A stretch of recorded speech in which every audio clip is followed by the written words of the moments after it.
Welcome to Khetz Tutorials, and in this video I'll be doing question 55 from 1.5 exercises in James Stewart calculus.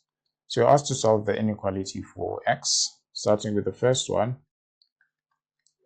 we're going to raise each part or each side just as we would if we were just solving for x as a power of e.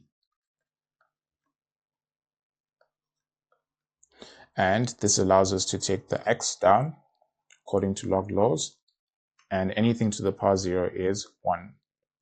But check this. This was our original inequality, and we're giving an answer for x, and this says x less than 1. But remember that your argument into the ln cannot be less than 0. So even though this is our answer, we're going to now factor this. We're going to consider that the argument of that ln cannot be less than 0.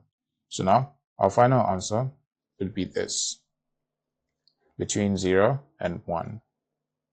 And that's only because we're considering this function. If it were any other function, then you just stop here and that would be the correct answer. So always consider what you're solving for, or the original equation. Moving on to the second one, you're going to apply the rules of logs again. We want this x to come down, so you're going to find the ln of both sides.